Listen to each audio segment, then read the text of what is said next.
तो फ्रेंड्स, ये जो मेरे शादी का लहंगे का ब्लॉग है ना, ये मैं स्पेशली उन लोगों के लिए बना रही हूँ जो इंस्टाग्राम में मुझे डीएम कर रहे हैं कि आपने ये लहंगा कितने का लिया है और कहाँ से लिया है। तो इतने लोगों का रिप्लाई तो मैं नहीं कर सकती हूँ, और मेरे फ्रेंड्स लोग भी मुझे पूछ रहे थे कॉल करके, मैसेज करके, व्हाट्सएप में कमेंट्स करके भी कि आपने ये लहंगा कहाँ से परचेज़ किया है और कितने का लिया है। तो ये ब्लॉग स्पेशली उन्हीं लोगों के लिए है, तो आप लोग इस ब्लॉग को पूरा एंड तक देखना।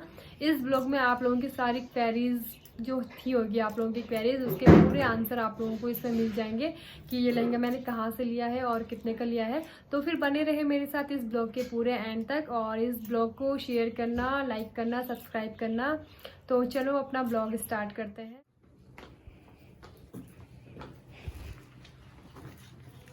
इसको लेके गई थी, और मैं इसको इसलिए बता रही हूँ क्योंकि ये मैंने खुद से ही डिज़ाइन करा हुआ है ये पूरा।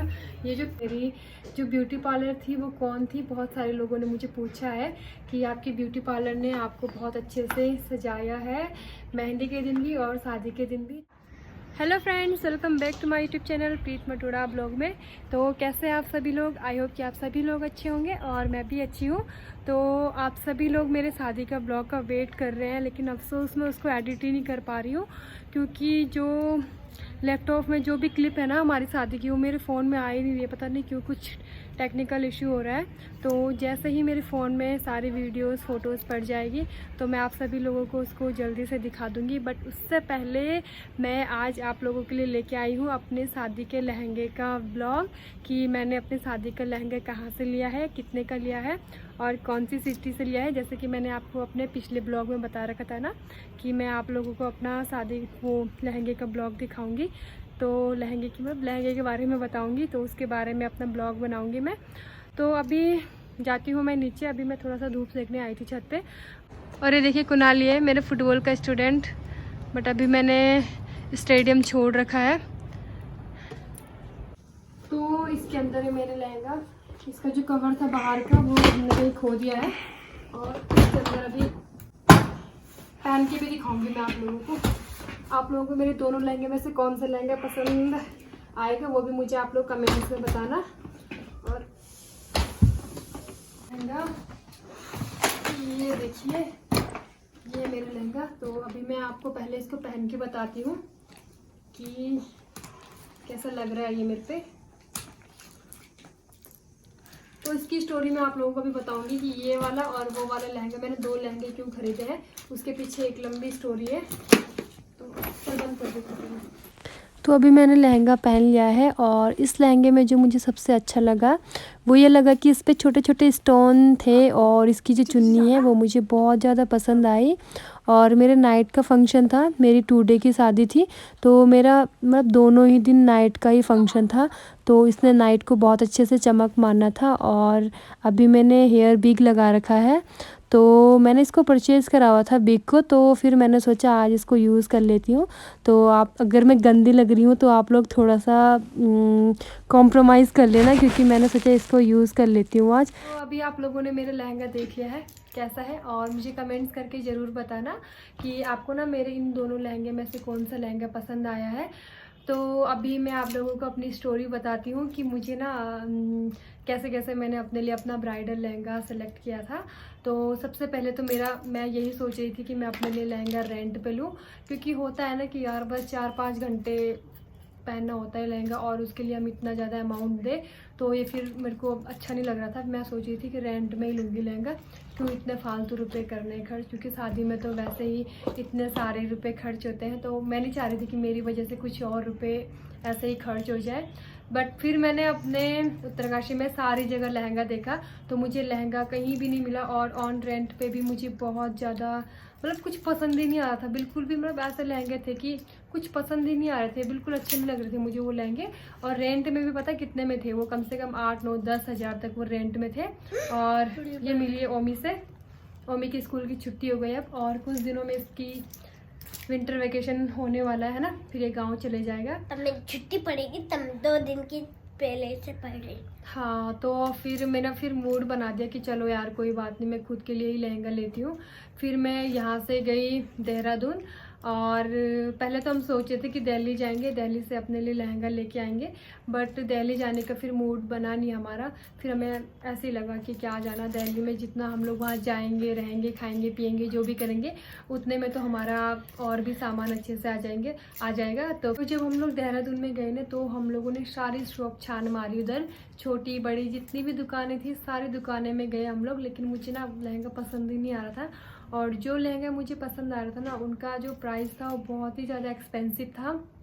कम से कम उनका प्राइस था होगा 60-70 हज़ार। तो इतना महंगा लहंगा लेके कुछ फ़ायदा नहीं लग रहा था मुझे कि इतना महंगा लहंगा लेके क्या फ़ायदा जब 4-5 घंटा ही उसको पहनना है। तो पहले तो हम लोग जब पहले दिन गए ना, तो पहले दिन हम लोगों ने बस प्राइस का आइडिया लगाने के लिए हम लोग सारी शॉप में गए कि कौन सी शॉप में अच्छा लहंगा मिलता है और कौन सी शॉप में मतलब बजट के अकॉर्डिंग अच्छा लहंगा मिलेगा हम लोगों को। बस पहले दिन तो हम लोगों ने यही काम किया। तो फिर दूसरे दिन मैंने सोचा यार दिल्ली जाते हैं, ऋषिकेश जाते हैं, हरिद्वार जाते हैं, सहारनपुर जाते हैं, जो जो भी फेमस सिटी है शॉपिंग करने के लिए। लेकिन फिर बाद में हम लोगों को लगा कि यार जितना हम लोगों को वहाँ आने में, जाने में, खाने में, पीने में रुपए लगेंगे, उतने में तो मैं अपने लिए कुछ और ड्रेसेस बाय कर लूँगी। तो फिर ये हुआ कि मैंने सोचा यार कि रेड तो हर कोई पहनता है अपने शादी के दिन, मैरून भी हर कोई पहनता है, लेकिन फिर मैंने सोचा कि यार क्यों ना मैं अपने लिए कुछ यूनिक कलर लूँ, जैसे ऑफ वाइट होता है, फिर कुछ जैसे पेस्टल कलर बोलेंगे, पेस्टल कलर का लहंगा पसंद था मुझे कि मैं अपने शादी के दिन पेस्टल कलर का लहंगा पहनूं। बट जब मैं सारी शॉप में घूमी ना, तो मुझे एक भी पेस्टल कलर का लहंगा अच्छा नहीं लगा। तो दूसरे फिर तीसरे दिन हम लोग गए राजपुर रोड के नारंग वाली शॉप में, और वहाँ पे एक पेस्टल कलर का लहंगा था जो मैंने ही परचेज़ करा है। और वो लहंगा हमने कम से कम 1 महीने पहले वहाँ देख लिया था और वो मुझे बहुत ज़्यादा पसंद आया।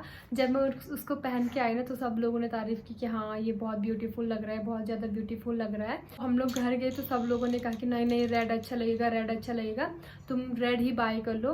तो फिर मैंने अपने लिए ये रेड कलर का लहंगा लिया जो मैंने अभी वियर करा हुआ है। और फिर ये हुआ कि जब ले लिया, बट मन में ये था कि यार पेस्टल ही पहनना था शादी के दिन। तो फिर मैंने बोला कि चलो ठीक है ले लेती हूँ। बट इसको लेने के बाद ना उसमें खुशी से नहीं आ रही थी, ऐसा लग रहा था कि यार एक ही बार तो शादी होती है और उसमें भी मैं अपना मनपसंद के कुछ ना करूँ तो फिर अजीब सा लगता है। तो फिर ऐसे ही हुआ। फिर 1 महीने बाद, कम से कम मैंने 1 महीने तक तो मैंने यही लहंगा संभाल के रखा कि चलो मैं रेड ही पहनूंगी। लेकिन मुझे अच्छा नहीं लग रहा था क्योंकि रेड में सबका देखती हूँ तो मुझे मतलब अजीब सा लग रहा था थोड़ा सा। हर किसी की पसंद अलग अलग होती है, ऐसा नहीं बोल रही हूँ कि रेड बेकार लगता है, लेकिन जो मेरी पसंद है वो थोड़ा सा डिफरेंट है और अदर लोगों की थोड़ा सा डिफरेंट होगी। मुझे ये था कि मैं अपने शादी के दिन पेस्टल लहंगा ही पहनूँ। तो फिर हम लोग गए फिर से नारंग में 1 महीने बाद, और फिर मैंने भैया को वो वाली फ़ोटो दिखाई कि भैया आपके पास ये वाला लहंगा भी अवेलेबल है कि नहीं है। तो फिर उन्होंने कहा कि अभी तो ये ख़त्म हो गया है, लेकिन हम आपकी डिमांड पे इसको मंगवा लेंगे। तो फिर मैंने वही वाला लहंगा लिया जो मेरी शादी का लहंगा है। तो फिर मैं उसको लेके इतना खुश हुई क्योंकि उसका जो डिज़ाइन है, वर्क है, वो मुझे सब कुछ बहुत ही ज़्यादा प्यारा लग रहा था और बहुत ही मज़ा आया मुझे उसमें। तो फिर मैंने वेडिंग डे अपना वही पेस्टल वाला कलर पहना, और रिसेप्शन में मैंने अपना ये वाला लहंगा पहना, जिसमें ये वाला है मेरा सेकंड लहंगा, जिस पे आप सभी लोगों ने मेरे बहुत सारे शॉर्ट्स भी देखे हैं, मेरे शादी के शॉर्ट्स जयमाला के टाइम का और बहुत सारी वीडियोस। तो मेरी इस वाले लहंगे की 2 चुन्नियाँ हैं। एक ये वाली है जो कि मैंने अपने शादी के दिन वियर नहीं कर रखी थी। ये तो इसकी अपनी वाली चुन्नी है जो लहंगे के साथ ही रहती है। बट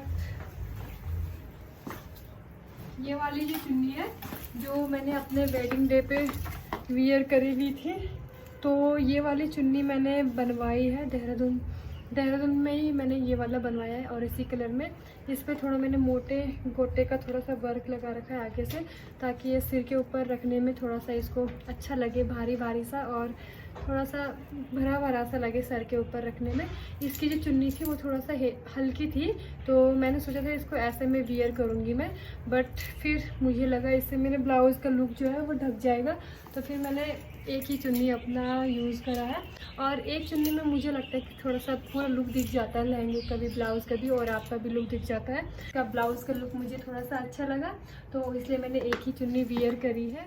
बहुत सारे लोगों का ये भी क्वेरी थी, मुझे अभी ध्यान में आया कि मैंने सोचा था इसका अलग से ब्लॉग बनाऊंगी, बट मैं इसी ब्लॉग में इसको इंक्लूड करूंगी कि मेरी जो ब्यूटी पार्लर थी वो कौन थी। बहुत सारे लोगों ने मुझे पूछा है कि आपकी ब्यूटी पार्लर ने आपको बहुत अच्छे से सजाया है, मेहंदी के दिन भी और शादी के दिन भी। तो मैं आप लोगों को बता दूं कि मेरी जो ब्यूटी पार्लर है वो है उत्तरकाशी की है और अंजलि ब्यूटी पार्लर, जिनको हम लोग वैसे तो सीमा ब्यूटी पार्लर, दीदी का नाम सीमा है, बट उनकी जो ब्यूटी पार्लर है उनको अंजलि ब्यूटी पार्लर के नाम से जाना जाता है।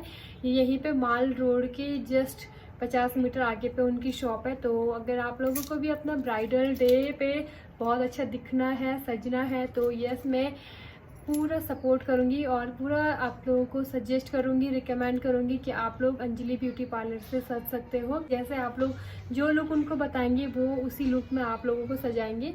जैसे कि मुझे तो अपना जो मेकअप था मुझे दोनों ही दिन का अच्छा लगा।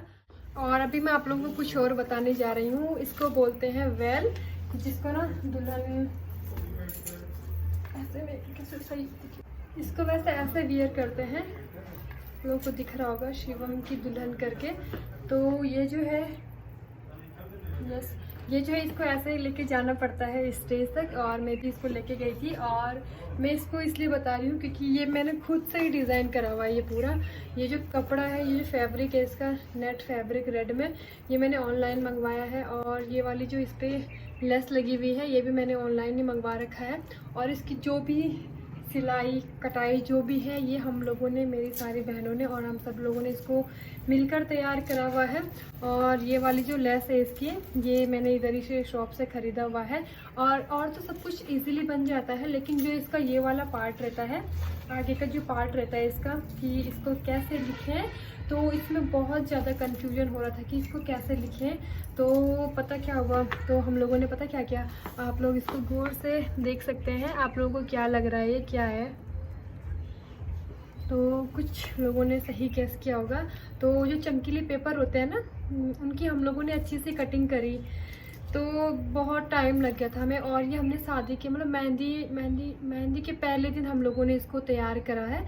और ये आप लोग देख सकते हैं, ये उन्हीं सारे पूरे अक्षर उसी के बना रखे हमने। तो अगर आप लोगों को भी अपनी शादी के लिए वेल बनाना है तो आप लोग इजीली अपने घर पे भी इसको बना सकते हैं। और कुछ प्रॉब्लम आएगी तो आप लोग मुझे कमेंट्स कर सकते हैं।